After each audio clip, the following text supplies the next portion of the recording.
Okay, here we are with another pump and pump filter heater equipment installation review.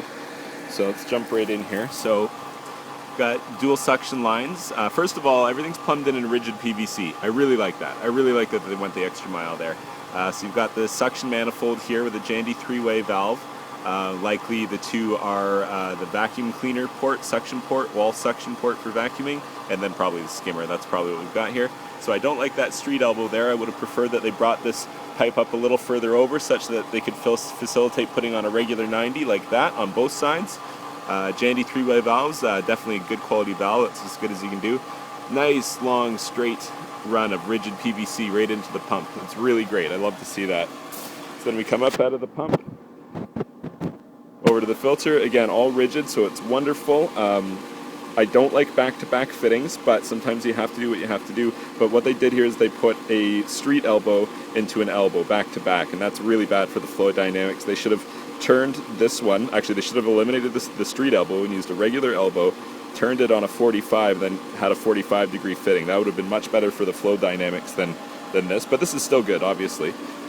So back out of the filter, now we transition to flexible PVC for whatever reason, and it doesn't look particularly great. As you can see, the union is kind of having that pipe sit on a funny angle. It's fine, it just doesn't look good. Then back out, that's a temperature probe right there that you see installed.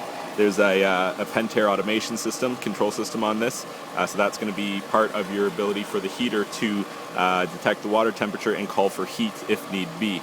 And that's why it's placed directly before the heater as opposed to after. You wouldn't want to take your temperature probe from after the heater. Before the heater is going to give you the most accurate temperature as to what the pool actually is.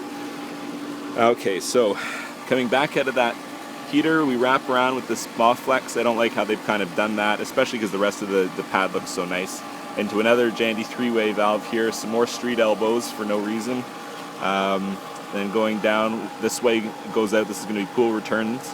And this is a Nature 2 colloidal silver injection system into a Zodiac Clearwater system. This is a saltwater generation cell. I don't like the Jandy systems, Zodiac, just because they require 4,000 parts per million of salt, where the rest of them are closer to 3,000. The higher your salt levels, the more risk of galvanic corrosion damage.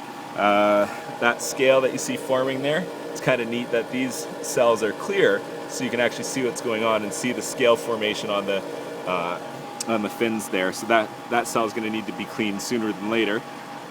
You can also see here that there's been a failure, which has been epoxied. These things are kind of known for doing that. You see that pretty often with these ones that are left outside without any sort of sun protection. They tend to, I don't know if it's an overheating issue or an issue with the plastic, but they definitely fail pretty often at that connection. So I think that's pretty much it.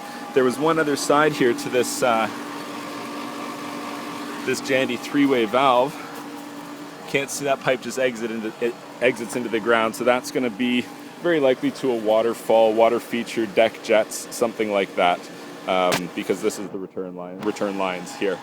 So overall, this system is pretty good, better than most right off the bat, just because of the choice of plumbing materials using the rigid pipe. And I don't like seeing that though. You can just see it there.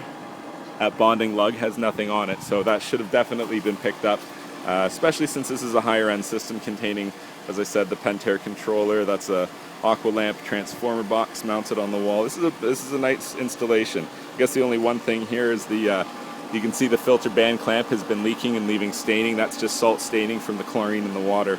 It's very likely that if you just tapped this band clamp with a mallet and tightened it up a bit more, that would probably resolve that. Actually, it looks like it's been resolved since it's not actively leaking right now.